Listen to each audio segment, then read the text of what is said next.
all they want is self-determination and whatever. You're going to say they want to push the Jews into the sea? I'm going to say very convenient of you to characterize their humanity in that way when you got your foot on their neck. It's not as if I'm pro-Hamas, but to say that I was pro-Palestinian, okay, maybe. The Manhattan Institute relationship was an integral part of my platform. And yeah, they severed our relationship, drawing support for the podcast. My audience is relatively conservative, so they had certain expectations. And my deviance on this question, my sense of disquiet, this is an asymmetric confrontation. They're, in effect, shooting fish in a barrel. Call me a sentimental, soft-hearted sap. I can't bear it. Can I at least object to the slaughter? Or say I'm not going to provide the bullets? Maybe from Israel's perspective, this is necessary. I'm an American, and it's not necessary for me to help you do it.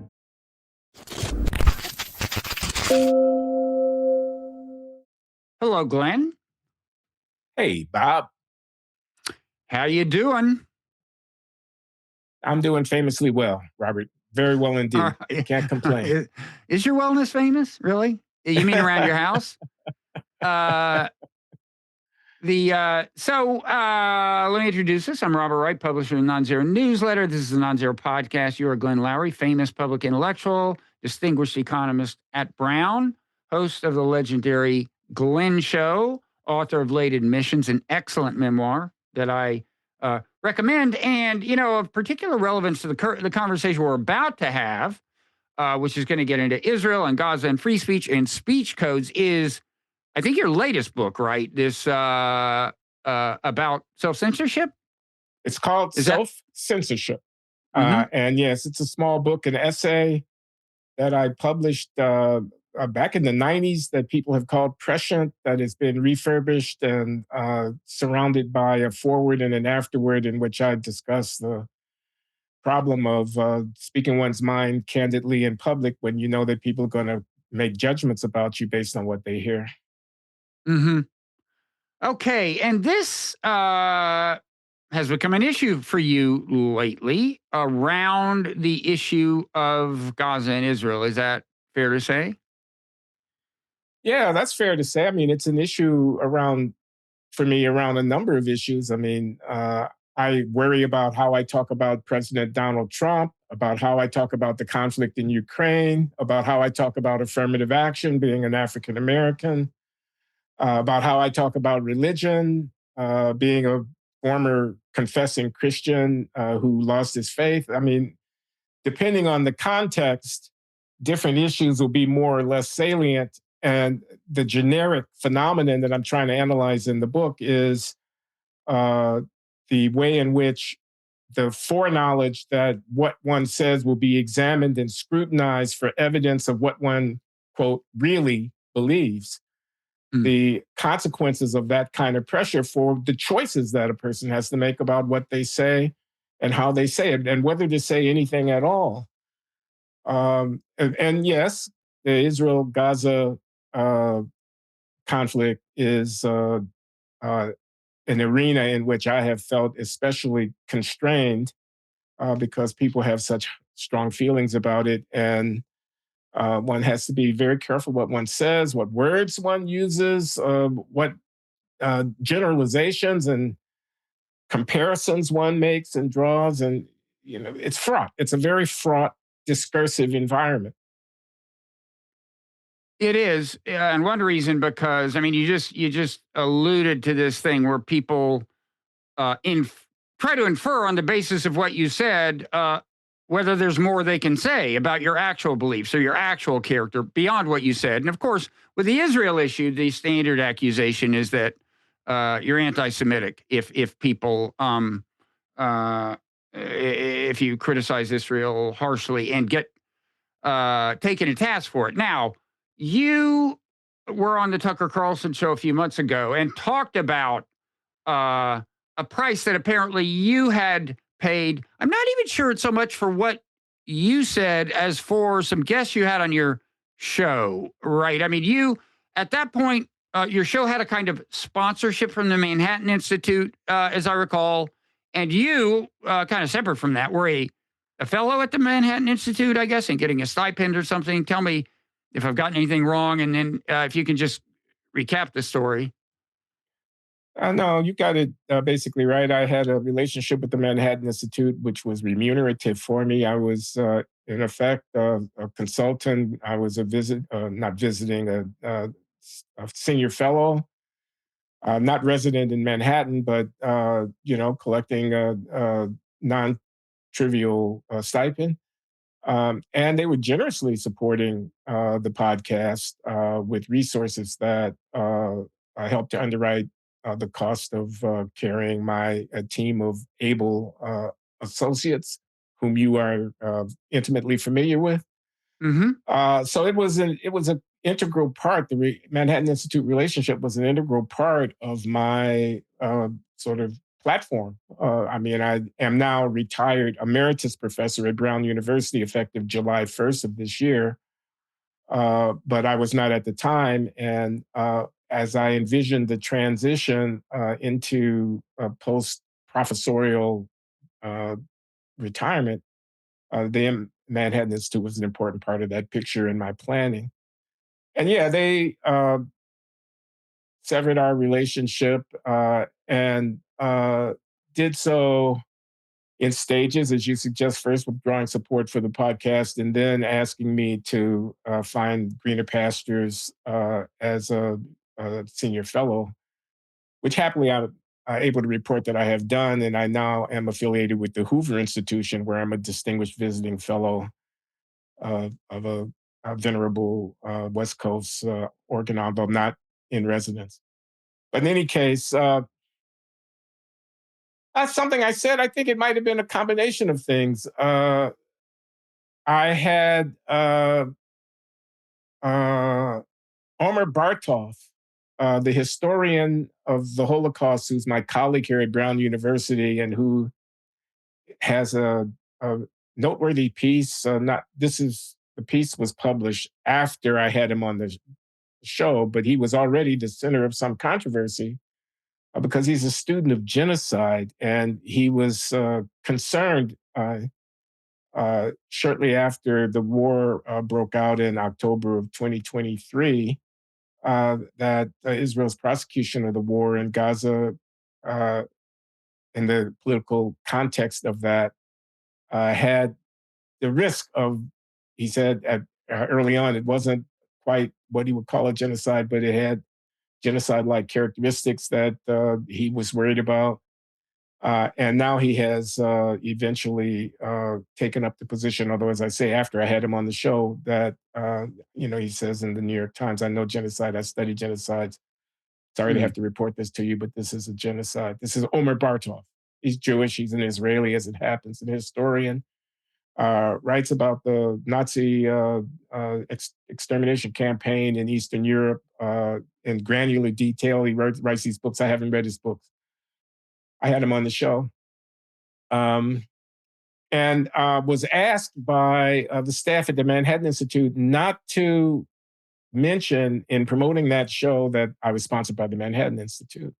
And there was And no this had other. been a standard thing. I mean, their brand was on your show every Yeah, time, and they exactly. said, "Can you take it off for this episode?" Indeed, they asked me to de-escalate the association for this particular show.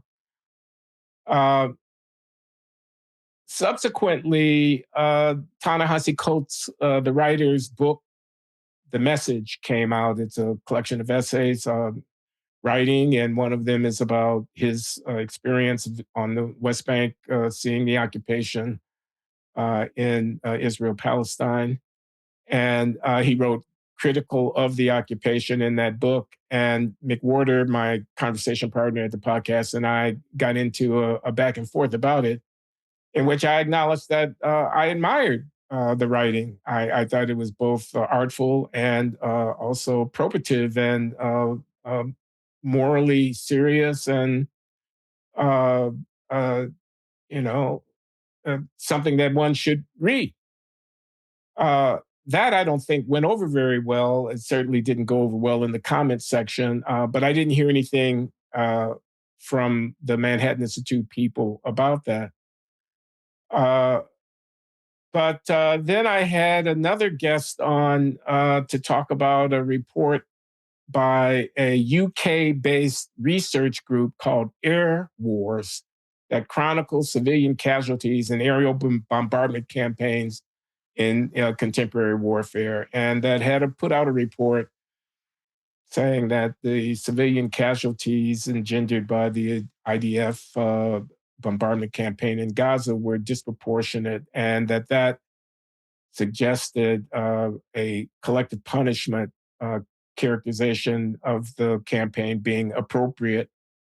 Hmm. And I had this young guy from the London School of Economics who was associated with the report on to talk about it, and along with Eli Lake, the journalist and Yeah, I uh, know Eli. Israel friendly guy who writes for the Free Press, and so who's a veteran correspondent covering the Middle East affairs.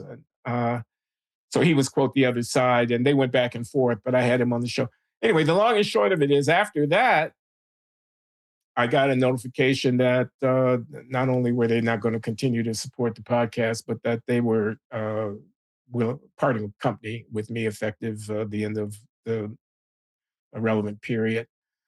So they severed the relationship. We now, do I know that it was my Gaza reporting that was at the root of it? No, but it's, yeah, I can't prove it, but I know it's true, kind of thing. Yeah, and you alluded to the fact that I know some of the people who work for you. And I've actually seen, kind of the timeline. I mean, you recited it in more detail on Tucker's show, but I've seen an even more fine grained version of it. And yeah, the evidence seems pretty compelling. I mean, there are three different things. Can you take our branding off of this episode, and then we're going to end the sponsorship of the show, and then we're going to end the sponsorship of you. We're going to end your stipend. And if you look at the timing, suggestive, I would say, to put it mildly. The other thing I'd say is, I mean, you talked about this on Tucker Carlson's show. You mentioned Rehan Salam, the president of the Manhattan Institute, and how he got in touch with you, and so on. And they never denied this, right? I mean, they I'm sure that got their attention. No, they didn't deny it. Raihan said in the letter he didn't actually speak with me directly about separating, that they examined their fellowship associations for productivity and shared uh, values, or words to that effect. So, I mean, that was an indirect statement that, I mean, it certainly wasn't productivity because I, Mm. been producing and writing in their magazine and participating in their webinars and, doing the podcast, which is generating traffic and attention for the man. I was pulling my weight, to be sure. So if it wasn't productivity, it must have been shared values that I was falling short of. Yeah, and the chairman emeritus of the Manhattan Institute is Paul Singer, who, and I think he's been a donor, who's kind of famously staunchly pro-Israel. I believe he some of his money was behind the Weekly Standard, and so yeah, it wouldn't shock me. I mean, I actually was not aware of the Manhattan Institute kind of weighing in on Israel a lot. I think of them as doing mainly domestic policy, but anyway, yeah, it's conservative, and Paul Singer in particular is associated with uh, pro-Israel causes. So have you? So you've had a chance to reflect on this, and I gather that.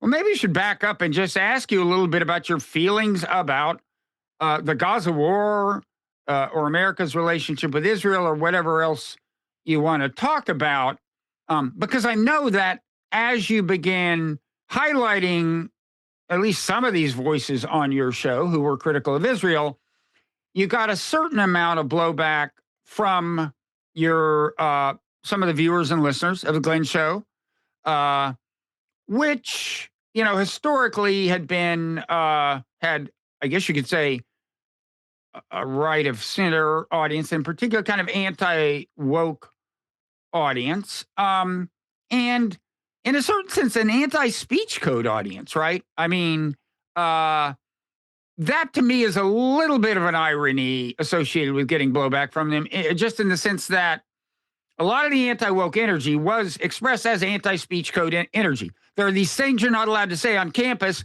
and that's not right, because a campus should be a place where you can say whatever you want. And now, you're on the other. In a certain sense, you're on the other side of a speech code issue, right? Well, that's an interesting way of put it, particularly given that my little book, Self-Censorship, is just out. Uh, and yeah, look, I'm not going to be able to give you a carefully articulated, uh, critical assessment of the war. I just thought too many civilians were being killed, too many atrocities were being reported. Uh, the tone of the discussion that I heard coming out of his Israeli leadership about what they were doing in Gaza was disquieting. Uh, and the we could parse the different issues, tunnels, civilian human shields, uh, Hamas. Uh, I just thought this is an asymmetric uh, confrontation. They're in effect shooting fish in a barrel. Call me a sentimental, soft-hearted sap. I can't bear it. I can't bear it. And the triumphalism and the supremacism. I just made the word up. Uh, Rubbed me the wrong way. I thought the human shield argument was absurd. I thought it asked way too much of me. I'm not responsible for wreaking havoc here because the other guy put a baby up in front of me and I had to go through the baby to get to him.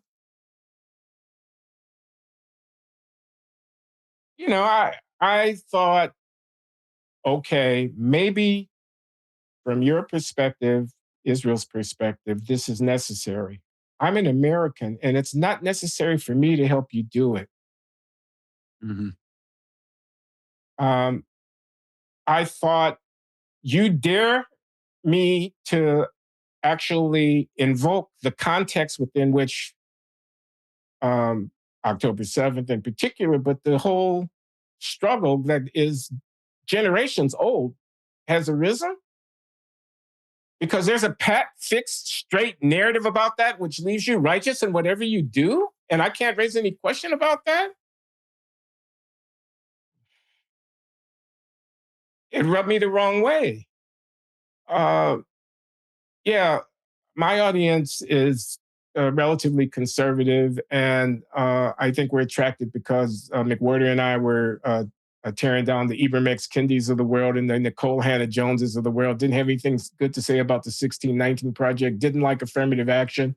We're death on reparations for slavery and all of that. All those nostrums and those characters, and would take them down a notch or two. And I think people, I'm a national treasure, they would say in the comments. I may help them maintain their sanity when George Floyd riots were breaking out, and I was saying, cool it to the rioters. So they had certain expectations. And my deviance on this question, my sense of disquiet, I mean, it's not as if I'm pro Hamas.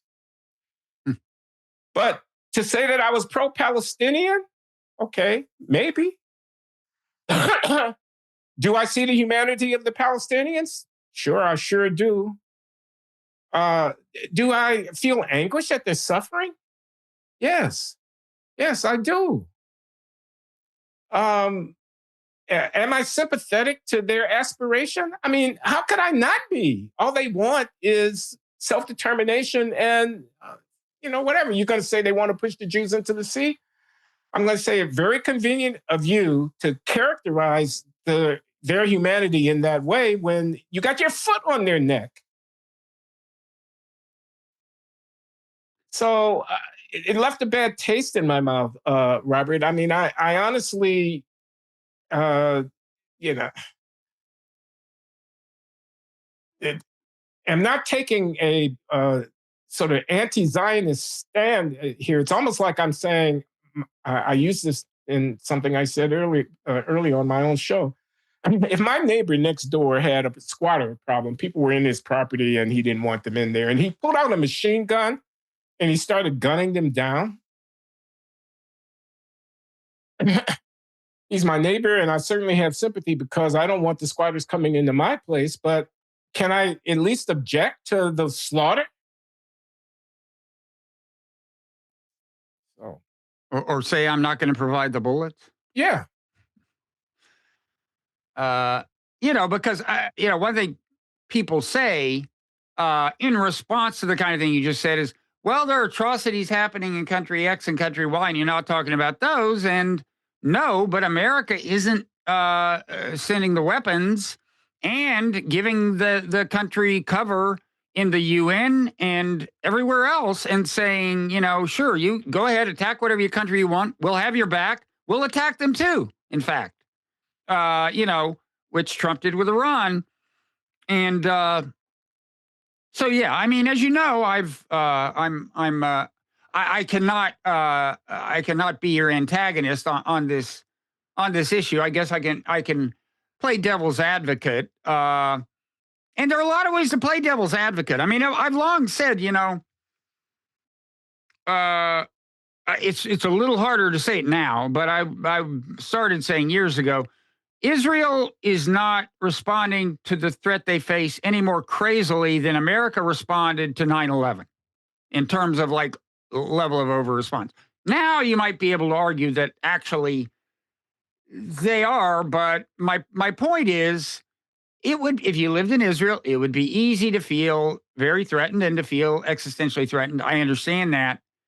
I just happen to think that in addition to being inhumane in the ways you described, what they're doing is not in the long-term interests of Israel, or for that matter, of Jews around the world. But that's just me.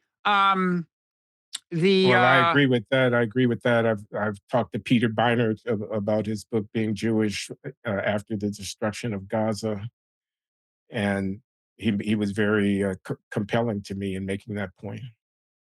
Yeah, Peter's been on my show. We were colleagues at the New Republic. Of course, he's Jewish and he's from South Africa. And I know he's not the only American Jew I know who is from South Africa, and for that reason has a special sensitivity to this issue. Tony Karen is another one who has a newsletter called Rootless Cosmopolitan. So have you talked like you're talking now, like on your show? Have you had? I mean, you hosted a debate between Eli Lake and somebody else. Have you had debates with the Eli Lakes of the world? I actually had one with Eli right after October 7th. I like Eli a lot. But have you? I have not. I have not, and I have been exhorted to do so, and have been reluctant to do so. To be honest with you, many Mhm. people have been suggested that I should have on to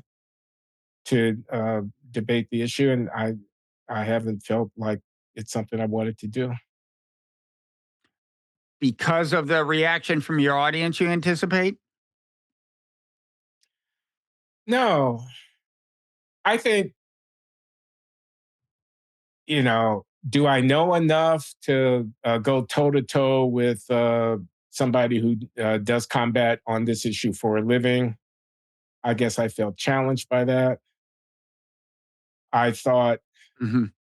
I'm not really interested. I mean, this is one of the things that might have gotten me in trouble with MI. After Eli Lake came on, I did one of these post show conversations with Mark and Nikita, in which they kind of talked to me about the show, and we put it up as bonus content.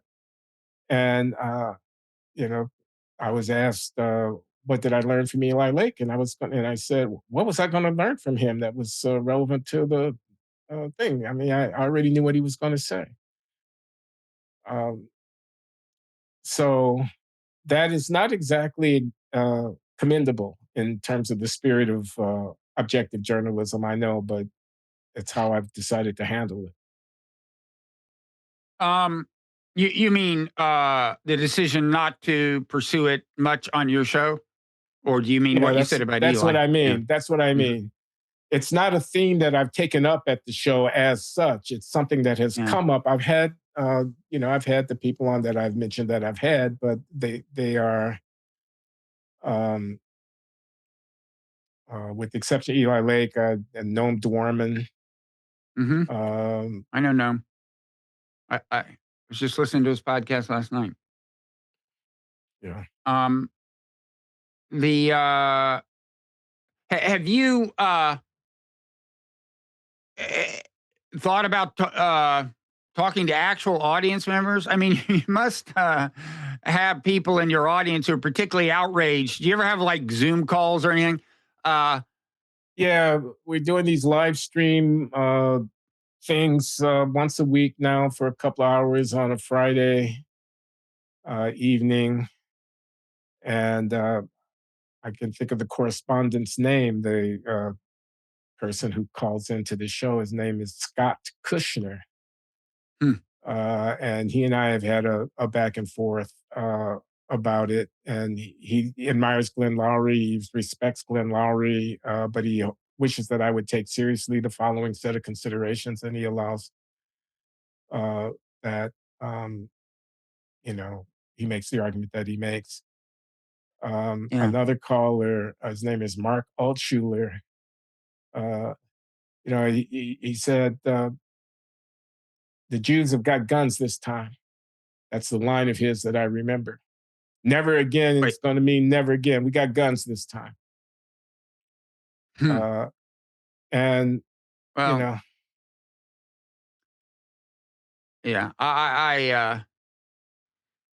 No, I think that captures a sense of threat that is not surprising given what happened in Germany in World War II. But again, I think is not can be counterproductive if the actual level of the threat you face is not kept in perspective. And right now, I don't think Israel faces any kind of security threat at all, with the possible exception of the blowback from the current policies. Um, but that's just me.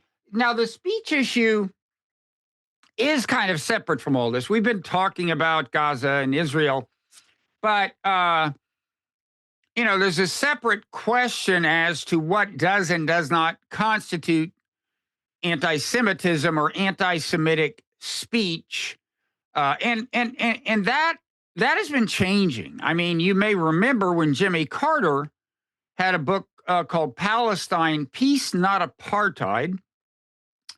And I believe in the book, he didn't even say Israel was practicing apartheid. And I will say, if you've been to the West Bank, you can see how someone could say that. I mean, you got roads the Palestinians can't drive on. You've got, it's a lot of the hallmarks of yeah, that's what apartheid. Ta-Nehisi Coates was writing about. Yeah, no, he went there and was struck by some of the things I was struck by when I went there. But uh, Carter, I don't think at that point was even saying that they were practicing apartheid. He was just saying this is where it's headed in the West Bank. You can't keep building these settlements without having to make a decision at one point. And I can see one road leading to flat out apartheid. And I don't know if you remember the controversy, but he had to apologize, basically walk it back. The Anti-Defamation League, whose functions I think include enforcing a speech code about Israel. Frankly, I don't know if you've had any run-ins with him, Glenn, but Not specifically, although I know that's what they do. um, you Well, know, but this is in the context of the United Nations resolution of equating Zionism with racism. I remember the World Conference Against Racism in mhm, Durban in 2001.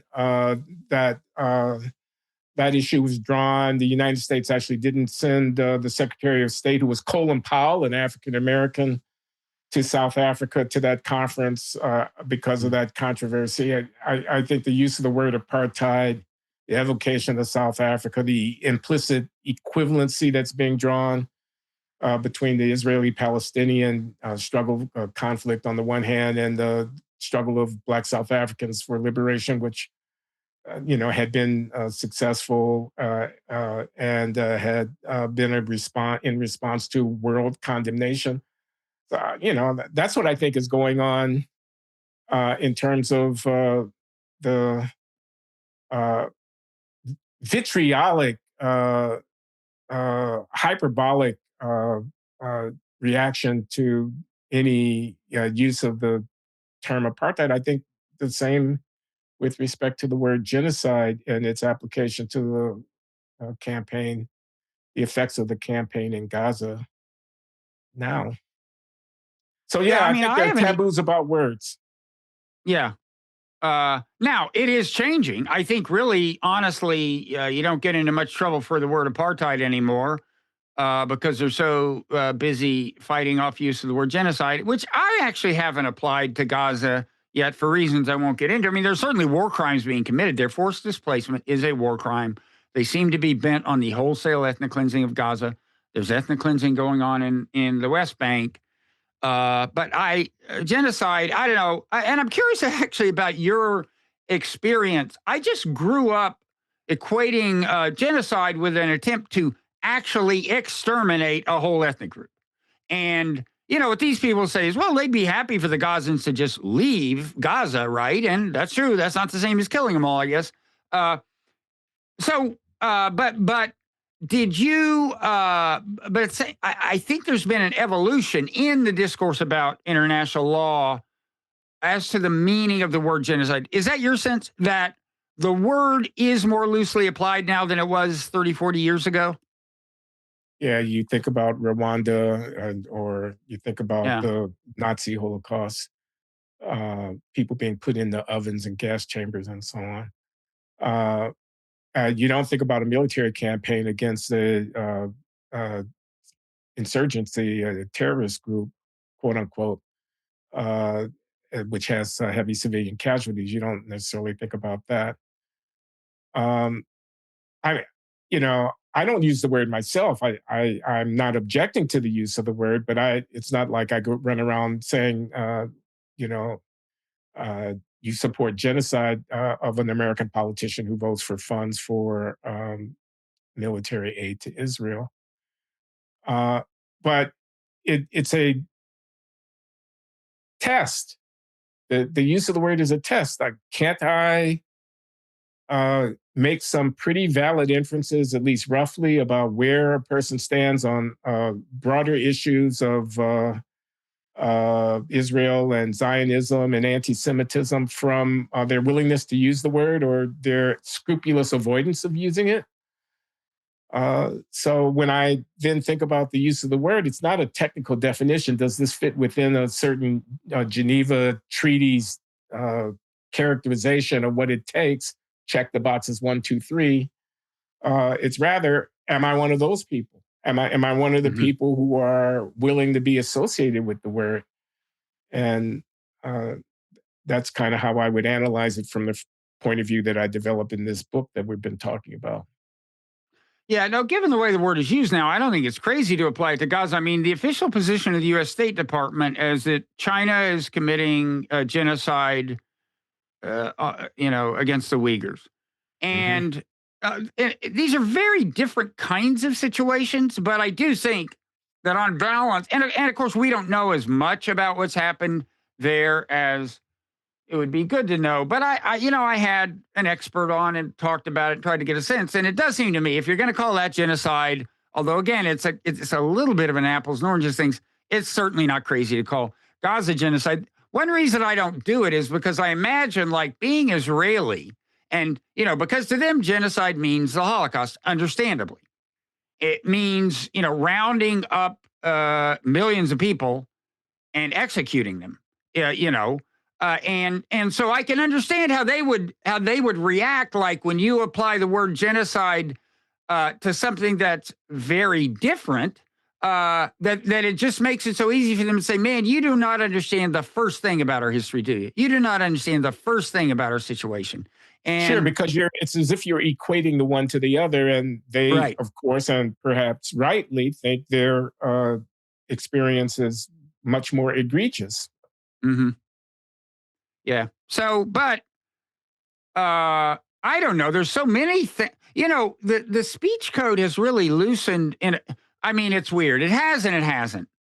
On the one hand, there are things that you used to get into trouble for saying, like, it used to be that if you said, uh, what Israel does is contributing to anti Semitism, that was considered, or you would be condemned for being anti Semitic. And uh, that didn't make sense to me because although it's true that if someone becomes anti-Semitic or more anti-Semitic in response to something the Israeli government does, that doesn't make well, it never makes sense to be a racist or bigot of any kind. But I mean, it doesn't make sense because Israel is the nation that happened, that is Zionist, but it's not all of the world's Jews. So if you hold the world's Jews responsible for something Israel does, that's a kind of conflation of Israel and the Jewish people. It doesn't make any sense, of course. But the fact is, you know that there are anti-Semites or potential anti-Semites who will in fact react that way. They will make that conflation. And yet, if you just said that, say, hey, I'm worried that certain Israeli policies will lead certain people by virtue of this illogical conflation to become more anti-Semitic, it used to be that that was actually condemned as anti-Semitism itself. But now I've heard, I think that that rule has changed. I've heard fairly pro-Israel Jews express concern about that, and so I guess it's legit. So, anyway, the point is just the speech code changes, but at the same time, the means of enforcement of the speech code have, in some ways, you know, reached new levels of harshness in terms of some things the Trump administration is doing, trying to deport people for writing op-eds and, I mean, immigrants, of course.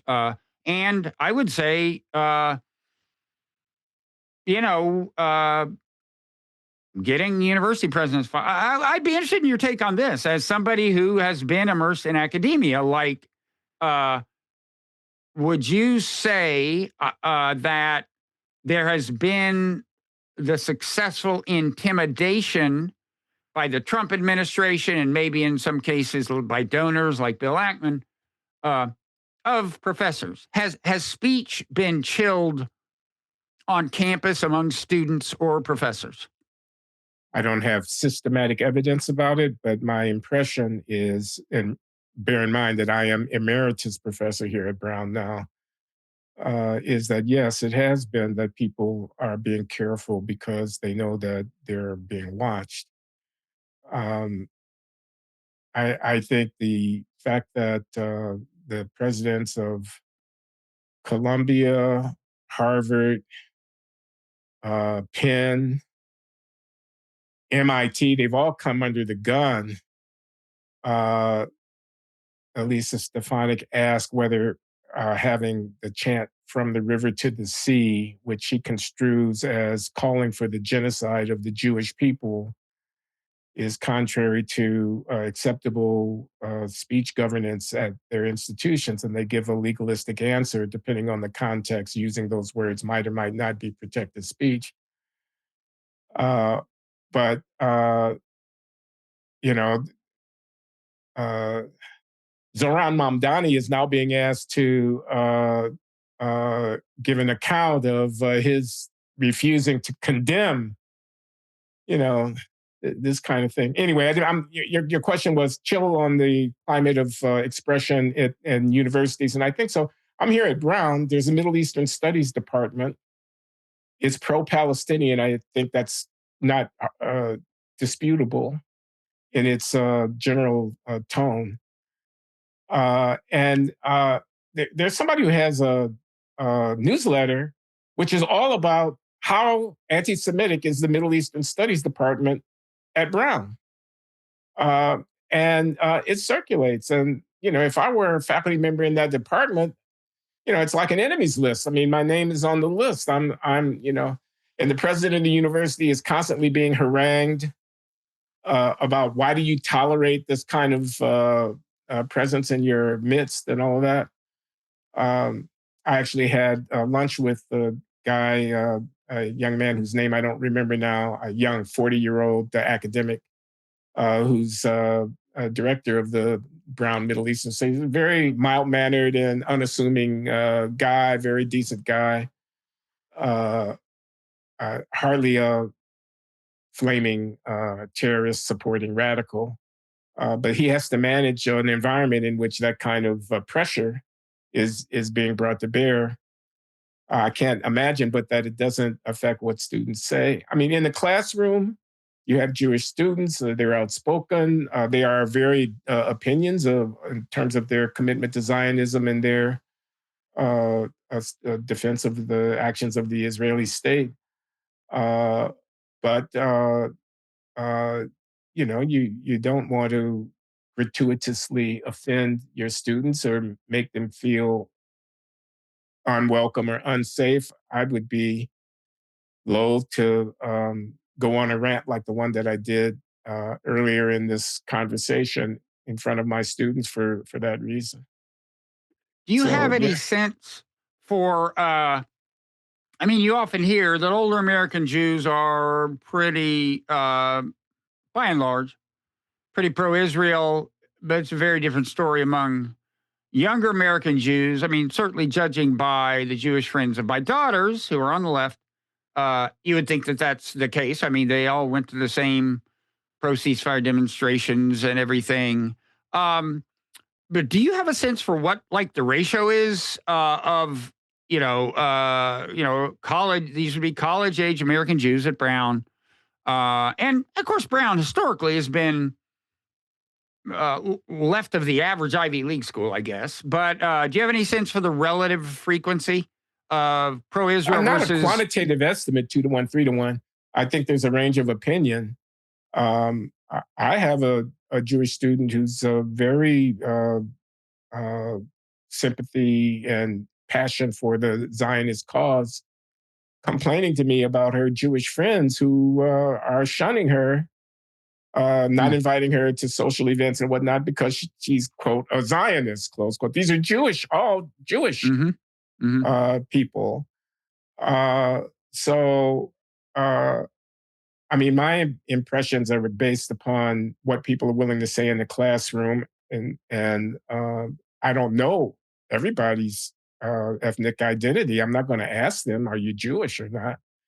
mm-hmm, Some of people will say, as a Jewish person, I think this or that, but you can have your suspicions based on names and all of that. But I don't know. I just know that when there was a takeover of the sit-in at the president's office and students were taken into custody and led to a bus that the authorities had assembled outside the building and taken away, a lot of them were Jewish. mm. Um, so you said you had. It sounded like you had some interaction with people in your audience at the Glenn show who were not wild about some of the views about Gaza that had been aired either on your show or even by you. Um, have you? I think I asked you this, but I believe it was before we started taping. Wrong, but uh, have you tried engaging them in the question? Just the free speech part of just the speech code part of the question? Like, okay, uh, whatever you think about Israel and Hamas, if if you opposed the attempt by the woke to impose a speech code on campuses, do you or do you not oppose what President Trump has done with respect to pro-Palestinian speech or criticism of Israel on American campuses? Has that issue been aired? It has not, in any kind of systematic way. If you're asking me, would I oppose it? Absolutely, I do oppose it.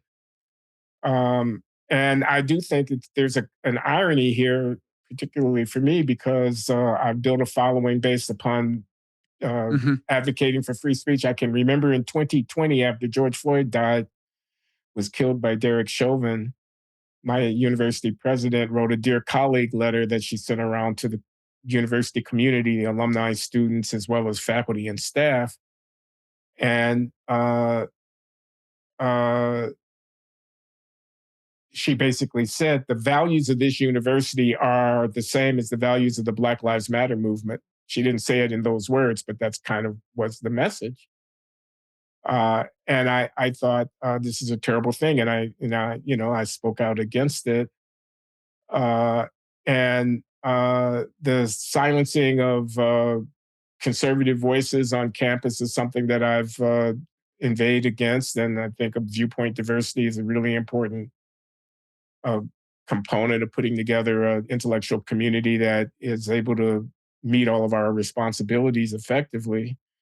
Uh, and so on. And on the race questions, as I've already indicated, been a critic of the woke mantras that are nearly universally affirmed on university campuses are, again, 90 to 10 kind of disproportion Hmm. against expression of those views. So yeah. So speaking up in a way that's critical of Israel, leading to cancellation or condemnation or the accusation of being anti-Semitic, or the administrative imposition of the university in the case of op-ed writer being deported, or the Middle East Studies departments being put in receivership. We don't like that. The way that Columbia University's Middle Eastern Studies Department teaches settler colonialism. We want to do something about that. It seems to me those are clear line crossing interventions that are attempting to control what's being said. I would even go so far as to say that the condemnation of student protests against what's going on in Gaza, not the objection to students occupying buildings or preventing people from getting into class, but just the idea that they would assemble and would give voice to they're pro Hamas, they're terrorist Right. lovers, or things like that. That's very unfortunate, in my opinion. Yeah. Now you probably know Bari Weiss, right? Yeah, I know Bari Weiss. I've never I've never met her. I've written about her, and I emailed her after what I wrote and didn't hear back. But understandably, but I just I've always thought she kind of represents the paradox. On the one hand, she has crusaded against speech constraints as applied by what she sees as the woke.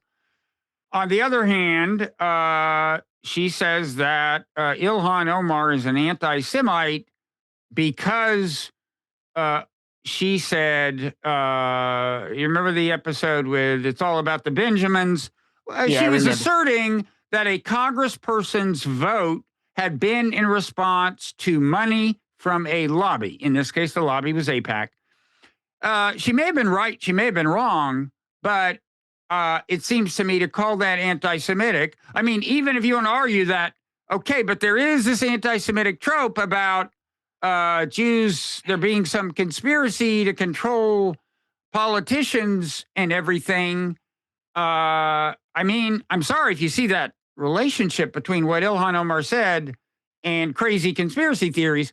But to say that a congressperson is influenced by a lobby is just not crazy. I'm sorry. And, Well, she may be, influenced by again, she may money. be, I mean, in the yeah, first instance, Benjamin refers to Benjamin Franklin, who's on the $100 bill, and right. so it's not Benjamin, the Jewish guy who happens to have that name. But beyond that, it's about money, and the implication, of course, is that Jewish money coming from Jewish people who are attempting to influence American policy, is influencing the Congress. So it's not just that money is influencing the Congress; it's that money coming from Jewish people is influencing the Congress. Hmm. That's what she's condemning. Yeah. But it seems to me that that's an undue constraint on speech. Yeah, Well, it's ironic in the extreme because money is coming from Jewish people to influence Congress. And if you believe John Mearsheimer and Stephen Walt, if you believe uh, APAC itself, they brag they, about their they brag influence. about it. That's where I'm going. uh, so, I want to make, you go ahead. well, I was going to say that maybe this is mildly in defense of Elon Omar. God help me. Um, if I'm an inner city congressional representative, and say I have a district in St. Louis or Atlanta or Houston or New York, which is mostly minority people. I'm a Democrat, Hmm. and I'm black, and I utter the wrong phrases. Uh, I express some sympathy with the Palestinian struggle. I have some criticism of Israel. There's a very good chance that I'm going to be facing an extremely well-funded primary challenge the next time I look around. And where's that money going to be coming from? Well, it's going to be coming from APAC or APAC affiliated adjacent sources uh, Yeah. who are have their interests, and they certainly have a right to express themselves according to the Supreme Court by using their money. But who speaks for those people who are their constituents, who are the uh, working class and low income and minority people, and what do they actually think? Uh, this is not the people choosing their politician. This is the influencers choosing the politicians for the people. And I thought the point of the Voting Rights Act was that minorities were going to have representatives of their own choosing. I'm being a little flippant here, but only just a little. Hmm. By the way, I haven't seen the latest on this story, but you've probably read that Bari Weiss may wind up running CBS. Oh yeah, I've heard about that big buyout, corporate Yeah, stuff, Larry and Ellison's son, Larry who, David Ellison. Yeah, yeah, after a lot of hard work as a billionaire son, scrounged up the money to buy Paramount, which owns CBS, and so apparently, yeah, that that that might influence CBS News's coverage. well, let me Uh, say this. I think the free press that Bari Weiss has built after leaving the New York Times editorial page is a very impressive piece of journalistic entrepreneurship. I mean, I think she's done a good job. I actually read their content, and it's a real organization. You can disagree with her about this or that, but I think some credit is due to instead of I mean, what is Nicole Hannah Jones doing now? Does anybody that's know a who good she is? question. Where is she still at the New York Times or not? I No. don't know, but I think she's teaching at Howard. She is the progenitor of the 1619 Project. But I can imagine she and Bari Weiss would have locked horns a lot when they were both at the Times on opposite sides of the aisle.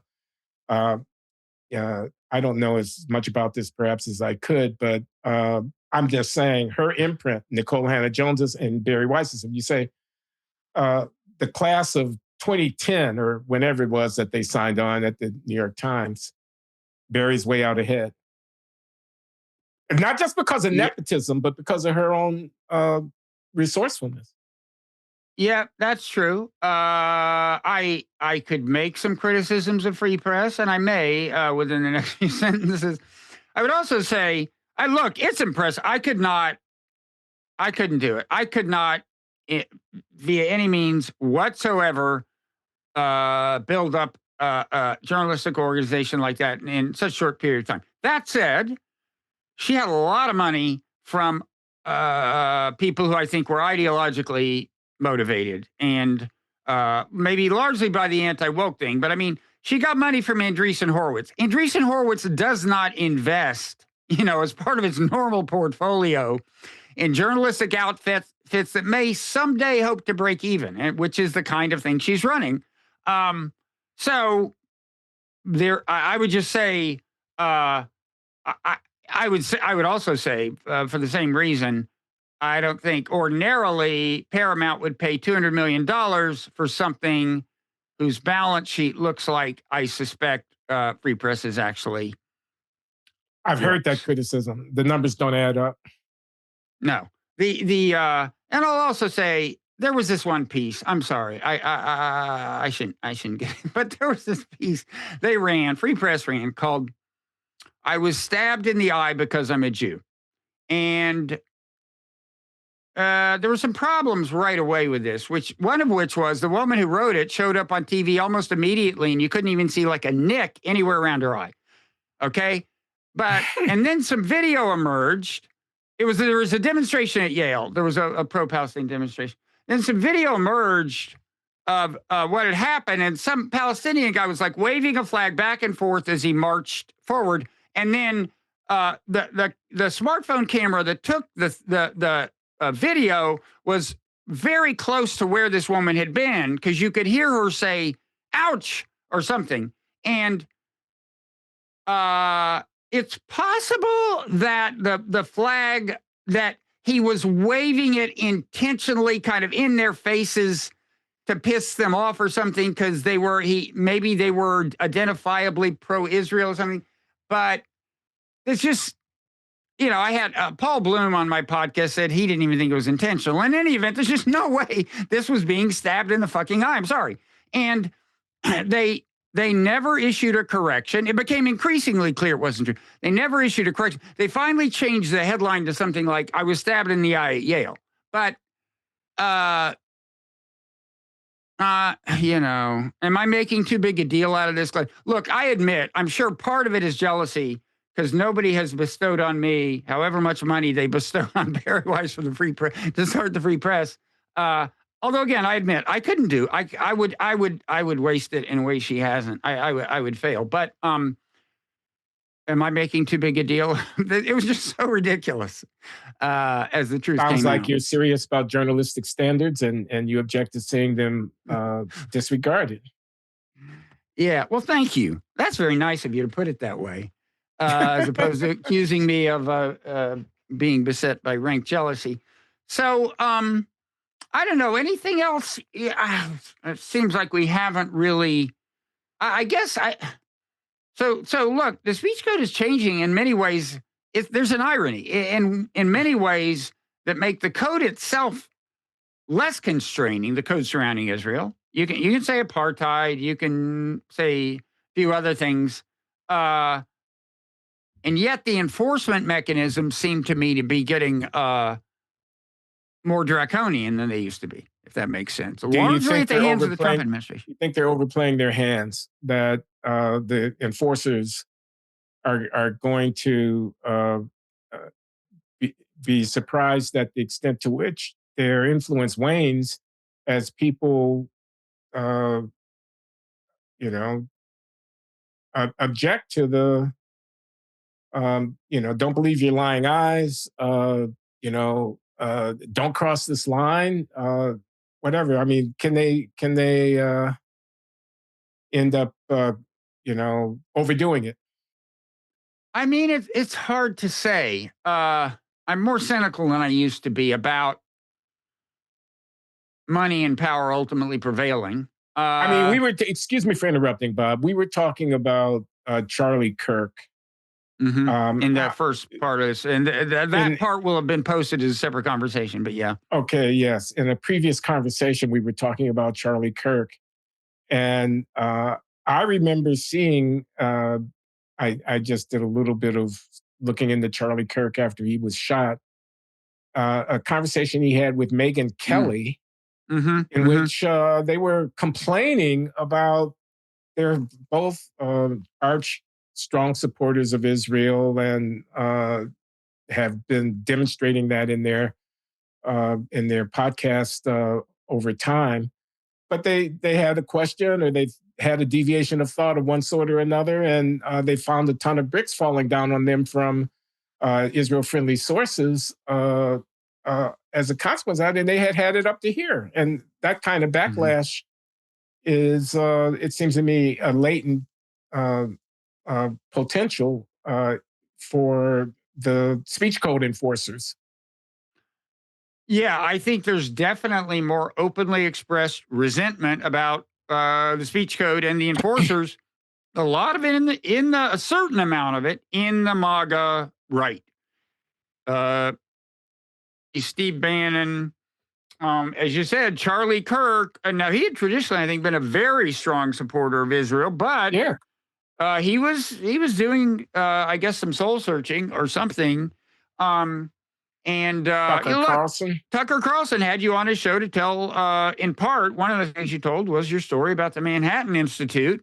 And yeah, that is, and that may be in terms of affecting the current policies that enforce a speech code to the extent that they do, which is to say Trump's policies. I mean, he's pretty much uh, that will be more significant than whatever is happening on the left. That you're getting this pushback from parts of the MAGA coalition. That said, Trump so far seems completely unwavering in his support for Israel. I mean, if it's true that Israel did not give him a heads up, did not About Qatar? ask what he thought about attacking Qatar, and it's already business as usual, which it is. I mean, he's going through the motions of saying, we're really upset. Well, he says the same thing about Biden. Oh, Joe's really upset now. And look, if you're really upset, you've got a big lever. You provide the weapons, okay? If you're really upset, you got a way to show it. And if it's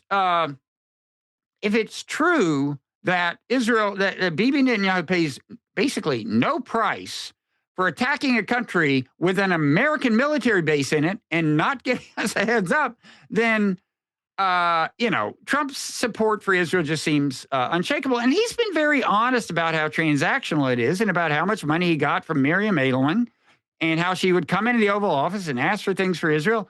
And he'd say, Miriam, I already gave you X, Y, and Z, and she'd want more and blah, blah, blah. So I don't know. Now, that's a separate issue from the speech stuff. I certainly don't see any signs that Trump is letting up on that or on the pressure he's putting on the universities. You'd know before I would. You're paying more attention to that realm. So No, I I don't think you're know. right. I don't know. Now, I don't think it's good for Israel in the long run because, there are significant generational differences and old people eventually die. But right now, there's a huge amount of power and money concentrated among the older generation that I think is intent on keeping things the way they've been. So we'll see. I don't know. Any closing thoughts? Well, thanks for conversing with me for 2 of your episodes. I am grateful for the opportunity, and I look forward to hearing the conversations at some remove. Well, I appreciate you taking time. I know you're busy. Do you want to tell us what you're busy with, or is it just the usual? Well, there's a conference at the Hoover Institution where I'm a distinguished visiting fellow in October, honoring the great economist Thomas Sowell, who is a fellow at the Hoover Institution, and he's 95 years old. He's published dozens of books about social inequality and race and culture, and also about political philosophy. And he's in the classical liberal spirit that one associates with people like Friedrich von Hayek. And I'm tasked with helping organize the conference and producing a paper to talk about his work. So that's what I'm Oh, focused. just have ChatGPT write the paper, Glenn. Uh, in fact, have it organize a conference. Get the Well, premium version. Pay for the premium version and have it organize a conference. Someday, maybe. Well, thanks so much, Glenn. And everybody should buy your books, Late Admissions and Self-Censorship. That's the actual title, right? Not just the subject. yeah, that's the Self-Censorship. title, Self-Censorship. And they should check out the Glenn Show. And we will see you down the road. Thanks, Bob.